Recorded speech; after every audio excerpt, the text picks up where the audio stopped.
Esta lição vai ser dedicada ao estudo da classificação das rochas magmáticas. Vamos, nomeadamente, analisar a classificação de diferentes pontos de vista, ou seja, utilizando diferentes critérios. Vamos usar a composição química, vamos usar a cor, vamos usar a textura e vamos ainda usar o modo de ocorrência. Terminamos, como sempre, com um breve resumo do que é necessário aprender e ainda com a realização de alguns exercícios para verificação da aprendizagem.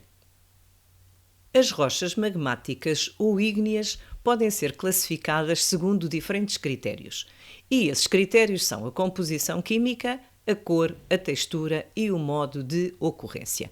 Vamos iniciar o estudo da classificação das rochas magmáticas pelo critério da sua composição química. O elemento químico que predomina nas rochas magmáticas é o silício. Habitualmente, avalia-se a composição de uma rocha neste elemento químico, expressando a percentagem do óxido de silício, a que damos o nome de sílica, SiO2. Já muitas vezes fiz esta classificação dos magmas, tendo em consideração a concentração em sílica. E aqui é isso que também vamos fazer relativamente às rochas magmáticas. Lembra-te que elas advêm da consolidação do magma e por isso elas vão ter uma composição química que está diretamente relacionada com a composição química do magma. A percentagem de sílica permite classificar as rochas em ácidas, intermédias, básicas e ultrabásicas. Repara que vamos aqui utilizar uma classificação para as rochas que é semelhante àquela que utilizamos para os magmas. Assim, as rochas com mais de 65% de sílica são classificadas como ácidas. As que têm uma percentagem de sílica entre 55% e 65% são classificadas como intermédias. As que têm uma percentagem de sílica entre 45% e 55% são classificadas como básicas. E as que têm menos de 45% de sílica são classificadas como ultrabásicas. Estás a ver que estamos a utilizar exatamente os mesmos valores que utilizamos para a classificação dos magmas, relativamente à sua composição química do ponto de vista do seu teor em sílica. Coloquei aqui esta tabela só para darmos uma olhada aqui na composição química de algumas rochas. É uma composição química média de algumas rochas que são as mais significativas daquele tipo na superfície terrestre. Assim, quanto às rochas ácidas, foi escolhido o granito, que é uma rocha intrusiva. Quanto às rochas intermédias, o andesito, que é uma rocha extrusiva. Quanto às básicas, o basalto, que também é extrusiva. E, relativamente às ultrabásicas, o peridotito, que é uma rocha intrusiva. Analisemos então o que se passa relativamente à concentração de sílica. Aqui está o óxido de silício e o granito tem 71,3%, superior ao valor que está estabelecido como mínimo para ser uma rocha ácida. O andesito tem 57,94%, estão perfeitamente entre 55% e 65%. O basalto tem 49%, por isso abaixo dos 55% e acima dos 45%, bem classificado, portanto, e ainda o peridotito, que tem 42,26%, abaixo da concentração que é indispensável ter para poder ser considerada neste grupo, que é ter um teor em sílica inferior a 45%. Podemos agora dar também alguma atenção a outros óxidos, ou seja, a óxidos de outros elementos que não o silício, que estão aqui quantificados. Relativamente ao granito, que não te esqueças, é o principal constituinte da crosta continental e que, de acordo com o modelo químico de que a crosta continental faz parte, em termos de classificação, ela é uma zona constituída por Sial, ou seja, silício e alumínio, e por isso aqui temos silício e alumínio, na realidade são os dois principais constituintes, mas temos também que não nos esquecer que aqui também há sódio e potássio. Os outros constituintes estão todos em concentrações muito menores. Relativamente ao andesito, vamos verificar que ele também tem óxido de alumínio com um valor significativo. Na realidade é o segundo logo após a sílica, mas tem outros elementos químicos aqui em concentrações superiores àquilo que vimos no granito, como são os óxidos de ferro e como é o cálcio. Ainda tem sódio e tem pouco potássio. Relativamente às rochas básicas, de que aqui temos o exemplo do basalto, chama-nos a atenção o quê? Que ainda há bastante óxido de alumínio, aqui está ele, que relativamente aos óxidos de ferro temos aqui uma concentração significativa, tem 11%, quase cerca de 11%, e que ainda temos óxido de magnésio, que aqui é significativamente superior a qualquer uma das rochas anteriores, e tem também óxido de cálcio com uma concentração relativamente elevada. Passamos agora para o peridotito e o que é que nos chama aqui a atenção? Porque para além desta concentração a mais baixa de todas de sílica, tem alumínio muito pouquinho, portanto normalmente nem falamos dele, mas que tem óxidos de ferro numa concentração relativamente elevada, mas que tem efetivamente uma grande concentração de magnésio. Tem ainda bastante cálcio. Agora faço-te aqui um desafio. É que, com base nestes constituintes que vimos que existem nestas rochas, que associes isto, que associes estes elementos químicos, que associes estas composições àquilo que estudamos na cristalização fracionada, àquilo que analisamos acerca das séries de Bowen. Vou-te só dar aqui uma breve indicação. Então, lembras-te que as primeiras rochas a formarem-se são as rochas mais básicas. Então, será, a partir de um magma ultrabásico, será sem dúvida o peridotito. Então, ele fica com alguma sílica, fica com ferro e fica com bastante magnésio. Lembras-te que as olivinas têm ferro e magnésio? E que à medida que vai havendo a diminuição da temperatura, as olivinas vão ficando progressivamente mais ricas em magnésio?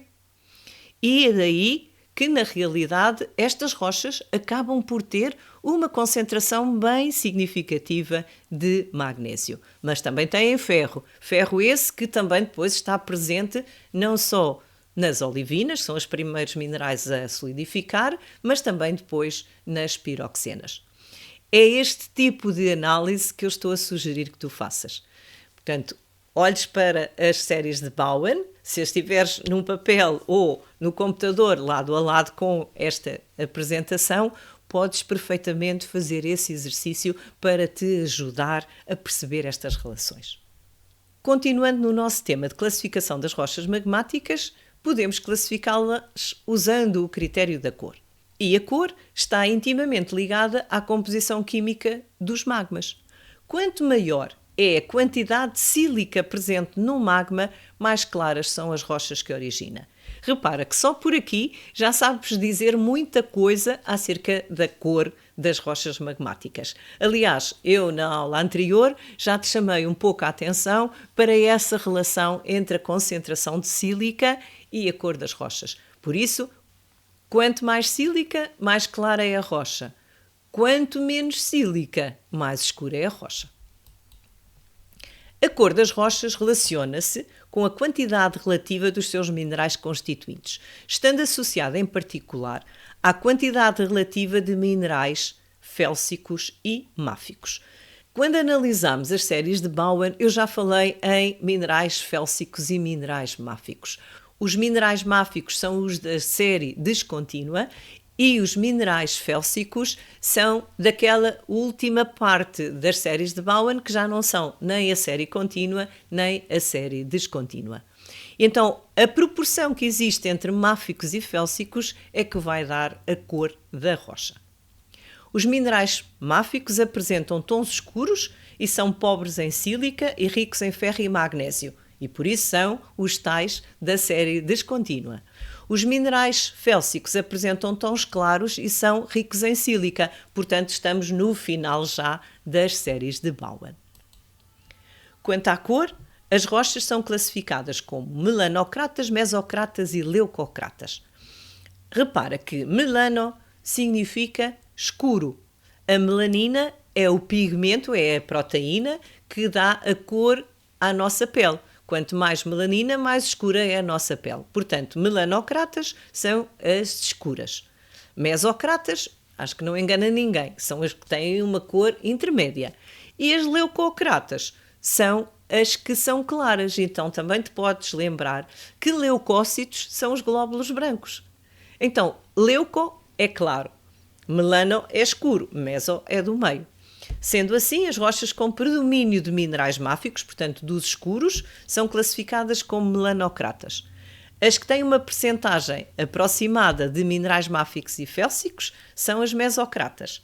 E aquelas que têm predomínio dos minerais claros, que são os félsicos, são classificadas como leucocratas. Por isso, atenção, é diferente de estarmos a classificar os minerais em claros e escuros e dizemos máficos e félsicos, de estarmos a classificar as rochas magmáticas, porque aí a designação é rocha leucocrata, rocha mesocrata ou rocha melanocrata. Aqui está um exemplo de uma rocha leucocrata, é um granito. Aqui temos de uma mesocrata, é um diorito. E aqui de uma melanocrata, que é o basalto. Ainda existem algumas classificações que consideram um quarto tipo de cor, que é ultramelanocrata, que são aquelas mesmo pretas. Então, nesse caso, teríamos o peridotito e o comatito. Aqui, não te esqueças que, relativamente a cada uma destas que aqui está, com a mesma composição, poderíamos sempre encontrar o correspondente, que não é este. Um outro critério para classificarmos as rochas magmáticas é o da textura. E já falámos sobre a textura várias vezes, desde o 10º ano que vimos a falar da textura das rochas magmáticas. A textura está relacionada com o tempo de arrefecimento do magma na formação das rochas magmáticas. E isto é indissociável. Se o magma arrefece mais depressa, os minerais não têm muito tempo a cristalizam, mas têm pouco tempo para o fazer, então os minerais crescem pouco. Se o arrefecimento do magma é lento, e isso tem que acontecer sempre no interior da Terra, e aí o que vai acontecer é que os minerais vão conseguir fazer cristais grandes porque demora muito tempo até que o magma esteja completamente solidificado. Assim, quando o magma é consolidado no interior da litosfera, o arrefecimento dá-se de forma lenta. Logo, há tempo suficiente para o crescimento dos cristais, formando-se rochas em que todos os minerais são observáveis à vista desarmada. Diz-se que estas rochas apresentam textura granular ou fanerítica. Então, se eu quiser definir textura granular ou fanerítica, como é que eu o faço? Vou dizer que é aquela em que todos os minerais são observáveis à vista desarmada. Por outro lado, quando o magma é consolidado à superfície ou próximo dela, o arrefecimento dá-se de forma rápida e não há tempo suficiente para a formação de grandes cristais que sejam observados à vista desarmada. Assim forma-se a textura afanítica ou a granular. Aqui temos um exemplo de um riolito e de um granito. Ambos podem ter sido formados a partir do mesmo magma. No entanto, o granito arrefeceu muito lentamente e este terá arrefecido mesmo muito lentamente porque os cristais aqui são mesmo muito grandes, enquanto que o riolito arrefeceu muito rapidamente e daí que eu não consiga perceber aqui propriamente onde é que estão os cristais, ou seja, diferenciar os minerais. Falamos muitas vezes da consolidação ser à superfície ou próximo dela. E claro que à superfície imaginas logo um vulcão com a lava a escorrer ou a lava que é muito viscosa mas que chegou lá ao topo e que solidificou rapidamente. Mas há por vezes solidificação no interior ainda da Terra, mas tão próximo da superfície que o arrefecimento é rápido porque a temperatura naquela região é relativamente baixa. E acontece muito frequentemente, por exemplo, solidificar o magma dentro da chaminé vulcânica. E mesmo aí, dentro da chaminé vulcânica, o que se vai formar é uma rocha extrusiva, porque ela solidificou muito rapidamente. Um outro critério para a classificação das rochas magmáticas é o modo de ocorrência da rocha. Este, digamos que é o critério que nós utilizamos mais frequentemente. Sempre que estamos a dizer que uma rocha é intrusiva ou que é extrusiva, ou os seus sinónimos, que é plutónica ou vulcânica, estamos efetivamente a utilizar este critério. Então, de acordo com o modo de ocorrência, as rochas são consideradas intrusivas ou plutónicas se são formadas no interior da crosta terrestre, ou são extrusivas ou vulcânicas quando são formadas na superfície da Terra. As rochas intrusivas são assim caracterizadas por uma textura granular, enquanto que as extrusivas são caracterizadas por uma textura agranular, porque tem que ver com o sítio onde elas se formaram. Então, se elas se formaram bem lá no interior da Terra, o arrefecimento é lento. Se elas se formaram à superfície ou muito próximo da superfície, o arrefecimento é rápido. Sendo assim, aqui temos os mesmos dois exemplos, correspondendo a um critério diferente de classificação, que é o modo de ocorrência destas rochas. Temos agora aqui um esquema que eu acho efetivamente extraordinário. É possível, neste esquema, analisar os vários critérios de classificação das rochas magmáticas. Assim, vamos lá ver como é que este esquema na realidade está organizado. Ele baseia-se neste gráfico. Este gráfico é um gráfico que mostra a variação da composição mineralógica e tem aqui a percentagem de sílica que existe em cada uma das rochas que aqui estão depois identificadas. Então a percentagem de sílica aqui varia entre 70% e 40%, portanto está a diminuir da esquerda para a direita, e no eixo dos Y está representado o volume dos minerais em percentagem.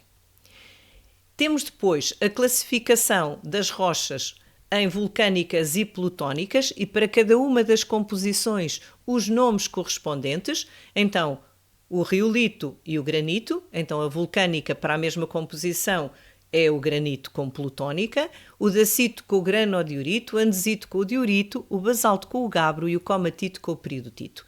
Não é muito habitual nós falarmos do dacito e do granodiorito.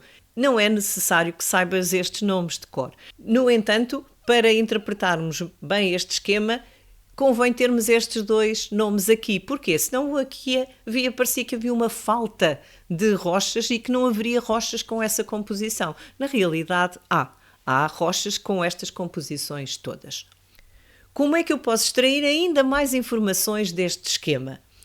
Temos a informação relativa à cor, leucocratas, mesocratas, melanocratas e ainda as tais holomelanocratas, as muito escuras.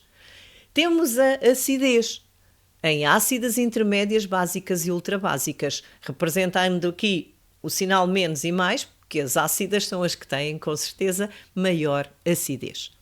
Ainda está aqui representada a textura associada às rochas vulcânicas, a granular, e a textura associada às rochas plutónicas, textura granular.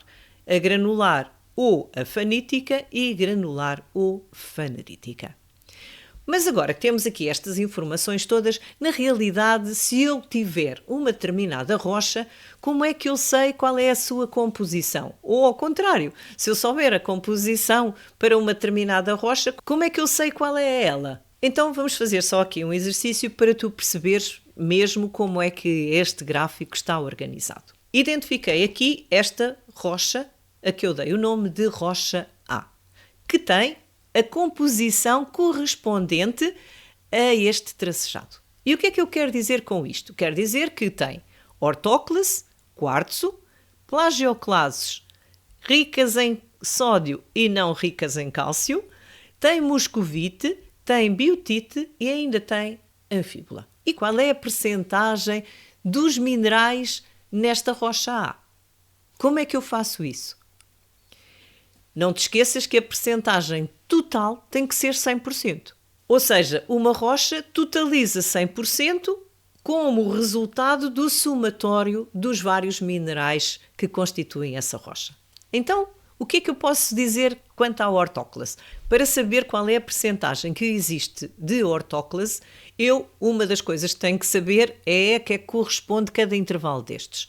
Então, se eu vir que daqui a aqui são 50, daqui mais 50, e que eu tenho aqui 5 intervalos, quer dizer que cada intervalo destes corresponde a 10%. Então, eu tenho 10, 20, 30, 40, 50, 60, 70, 80, 90, 100. E agora, eu tenho que identificar qual é a quantidade de cada um deles. O total é que é este, 100%. Então, como é que eu sei quanto é que tem de ortóclase? De ortóclase tem o valor correspondente a este pedacinho deste segmento de reta, que vai desde o quarto até cá acima. E isto é mais ou menos quanto? Então, vou ver aqui.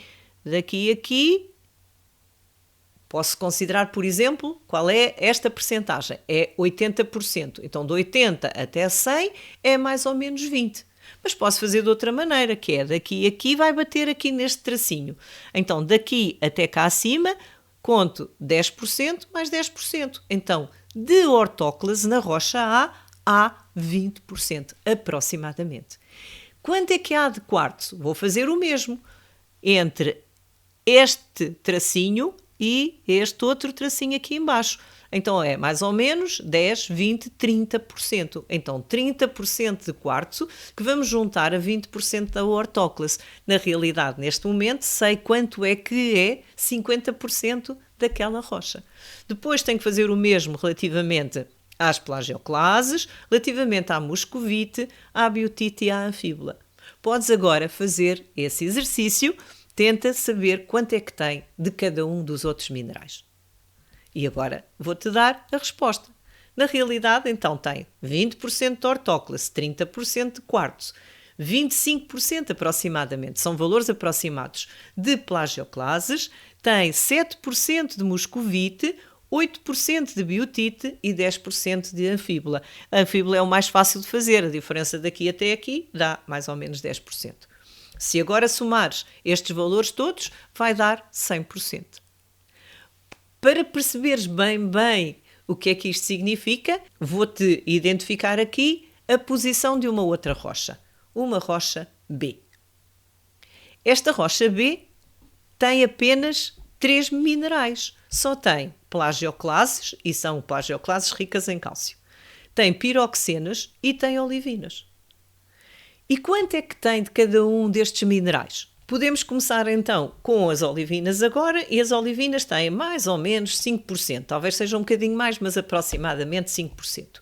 E vai até quanto de piroxenas? Desde os 5% até mais ou menos 80%. Então, de piroxenas é o intervalo, 75% de piroxenas. E quanto é que há de plagioclases ricas em cálcio? O dos 80 até aos 100, 20%. É este intervalo, é este segmento de reta. Então, esta rocha B tem a composição de 20% de plagioclases, 75% de piroxenas e 5% de olivinas. A rocha C é outra rocha que tu com certeza já analisaste, já sabes dizer qual é a sua composição. Digamos que esta é a mais fácil de todas, só tem piroxenas e olivinas. Então a rocha C tem aproximadamente 20% de piroxenas e 80% de olivinas.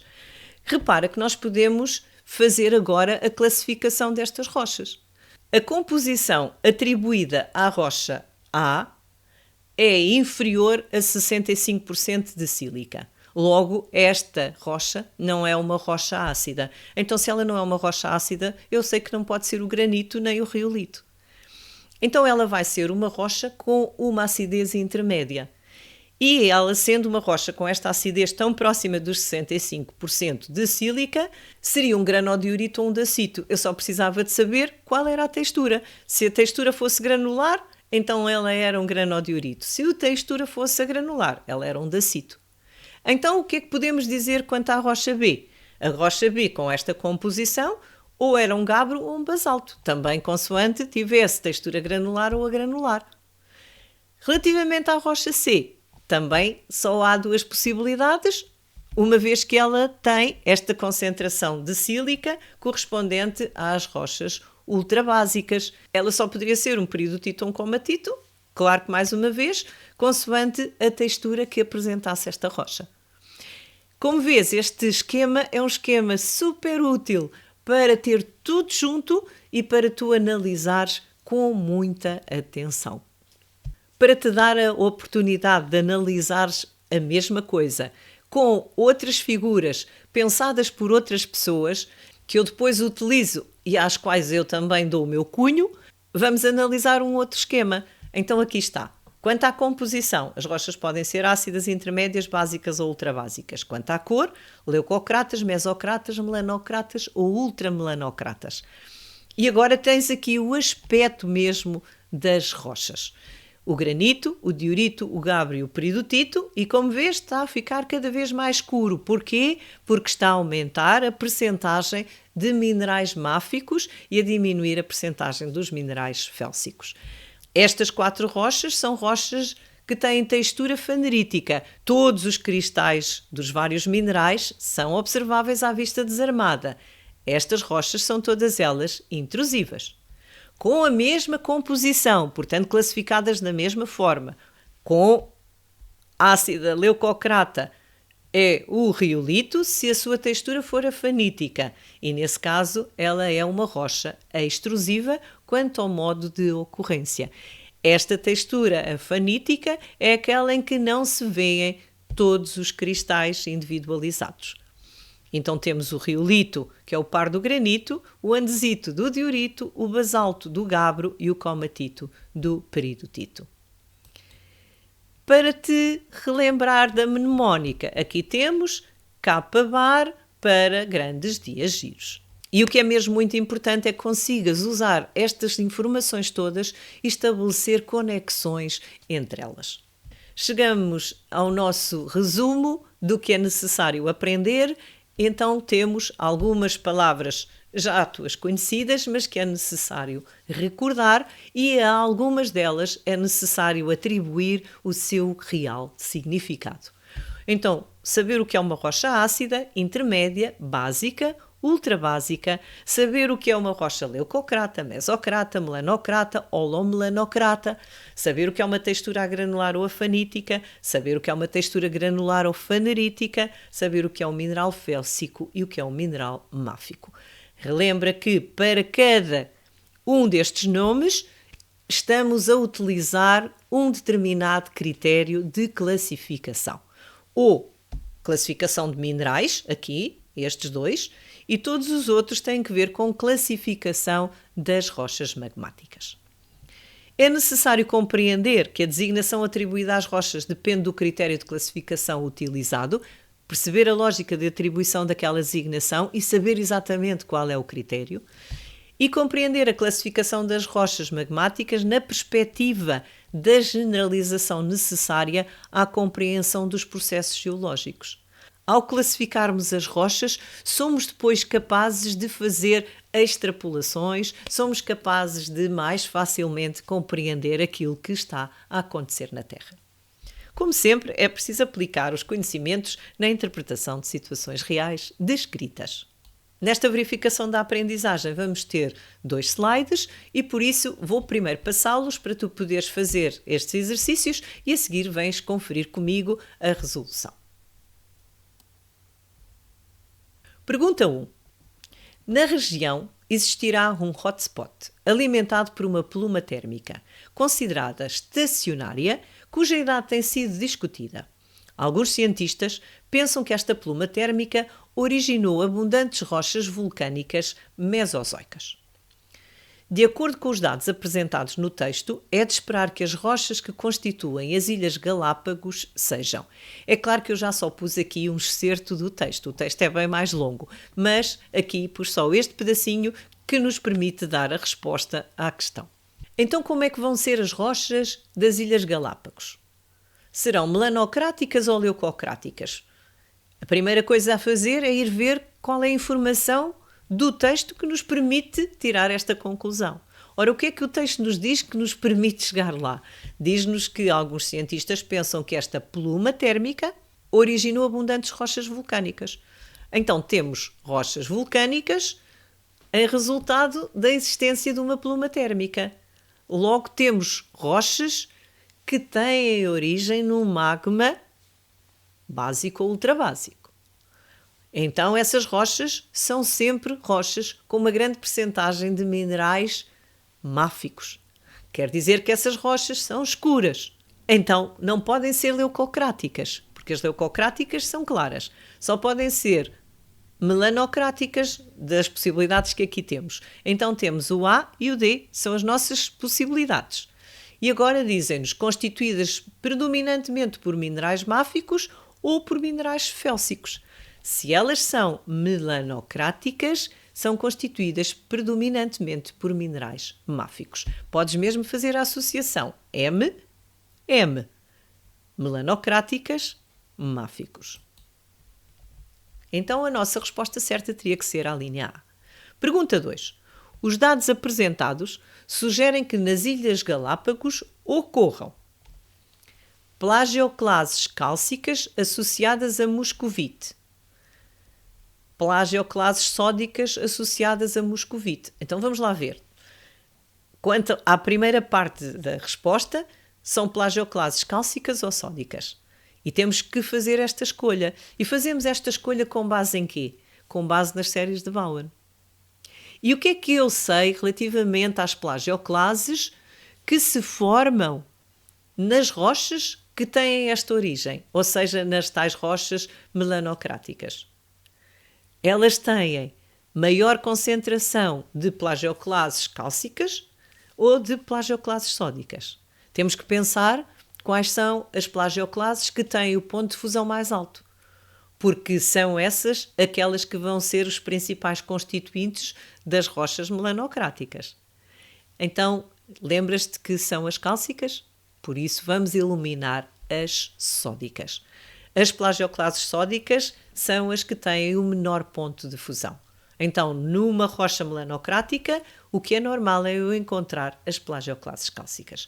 Então, já só podem ser duas alíneas, a A ou a D. E elas vão estar associadas a moscovite ou a olivina. Mais uma vez, tem que ir considerar as séries de Bowen e ver qual é a posição da moscovite e da olivina. Então, lembrando a sequência, opá, burro, olivinas, piroxenas, anfíbolas, biotite, e depois temos, no ramo único, na parte final dos minerais que têm o menor ponto de fusão, temos os feldspatos potássicos, a moscovite e o quartzo. Então, a moscovite está bem cá em baixo. E bem cá em baixo relativamente a quê? Aos pontos de fusão. Tem um ponto de fusão muito baixinho. Enquanto que as olivinas encontram-se bem lá em cima, ou seja, na zona em que os pontos de fusão são elevados. Lembras-te que, então, as rochas melanocráticas são aquelas que se formam a temperaturas ainda bastante elevadas. Ou seja, as olivinas são a única possibilidade de escolha nesta situação. Porque o que é normal é que as olivinas estejam presentes nestas rochas, não a moscovite. Se te lembrares daquele esquema que tem tudo e conseguires ter uma imagem de fotografia no teu cérebro daquele esquema, isso vai-te ajudar a lembrar que do lado direito daquele esquema tens as rochas ultramelanocráticas e antes delas tens as melanocráticas e que aí o que é que há? Quase só olivinas e piroxenas. E depois começa a haver algumas plagioclases cálcicas e depois então é que começa a haver maior diversidade. Por isso, tenta usar todos estes conhecimentos. Para responder a isto, era indispensável teres percebido as séries de Bowen. Então, a resposta certa só podia ser plagioclases cálcicas associadas a olivina. Pergunta 3. De acordo com Darwin, recifes de franja, recifes de barreira e atóis constituiriam, respectivamente, etapas consecutivas da evolução dos recifes que se encontram associados a ilhas vulcânicas. Nós até analisámos isto no 10º ano, podes lá ir relembrar. A hipótese de Darwin só foi comprovada em 1952, quando foram efetuadas sondagens no atol de Eniwetok, no Oceano Pacífico. Por baixo de cerca de 1.400 metros de calcário recifal, isto é imenso, os cientistas encontraram basalto. associado a vulcanismo intraplacas. Intraplacas quer dizer que é no interior da placa, não está associado aos limites das placas. Atualmente, os geólogos utilizam a teoria da tectónica de placas para explicarem o afundamento progressivo das ilhas, algumas das quais, como é o caso das ilhas do arquipélago da Sociedade representadas na figura 1, se tiveres curiosidade, vai lá consultar este exame, estão associadas a pontos quentes, hotspots. Quando, em laboratório, se procedeu à análise das rochas vulcânicas recolhidas nas sondagens efetuadas no atol de Eniwetok, questionou-se a proveniência de uma amostra. O quadro 1 apresenta a composição química da mesma. Então, temos aqui a composição química da tal rocha que suscitou algumas dúvidas. 74% de sílica, 14% de óxido de alumínio, muito pequena concentração de óxidos de ferro e pouca concentração destes outros, só há aqui um pouco de sódio e potássio. De resto, é tudo em concentrações muito baixinhas.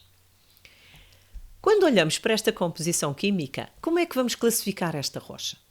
Vamos classificá-la, quanto à acidez, logo como uma rocha ácida. Tem um teor de sílica superior a 65%.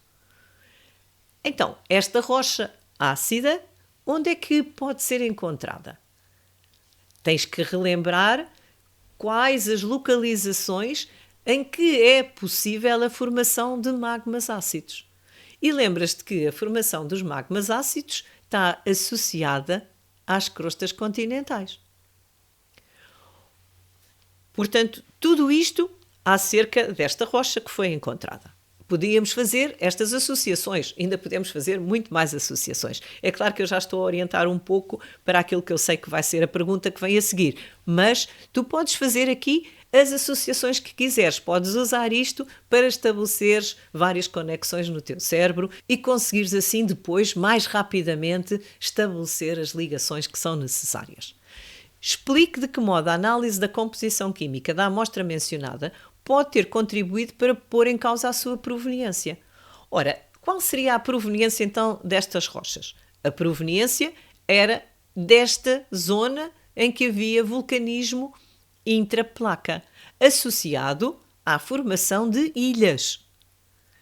Então, se formaram ilhas, este vulcanismo intraplacas teve que ocorrer onde? Teve que ocorrer no oceano. Será que no oceano é fácil encontrarmos rochas com esta acidez? Não. Porquê? Porque a origem dos magmas que permitem a formação de rochas associadas à crosta oceânica é sempre o manto.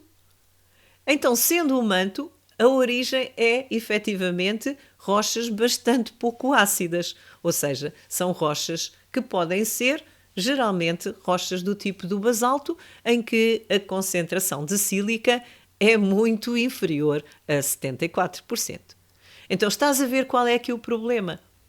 Portanto, temos aqui uma rocha que tem todas as características de estar associada à crosta continental. Na realidade, ela supostamente foi retirada de uma crosta oceânica. Então, isso não bate certo porque a crosta oceânica nunca tem esta acidez. Então, quais eram os tópicos que tinhas que abordar? Sendo o atol edificado sobre vulcões com origem num ponto quente, os magmas associados são de origem mantélica. Os magmas com origem em rochas mantélicas têm reduzidos teores em sílica. A elevada percentagem em sílica da amostra analisada torna improvável a sua origem em magmas mantélicos. Então aqui há, de certeza, uma incongruência. Utiliza estes exercícios para treinares. Se tu deste uma resposta que focaste estes 3 tópicos e por isso achas que está completamente certo, muito bem. Se achas que não está tudo completamente certo, vais tu próprio tentar responder melhor. Já tens com certeza a resposta escrita e agora, com base no conhecimento dos tópicos que era necessário abordares, voltas novamente a ler o texto, vais ver o que é que do texto eventualmente te passou a que não deste importância e que era indispensável para poderes responder adequadamente e voltas então a responder à mesma pergunta. É claro que é aborrecido, sem dúvida, mas é assim que podes melhorar muito os teus resultados. É assim que daqui por algum tempo podes conseguir responder de uma forma muito mais rápida às perguntas sem te esquecer de nenhum tópico.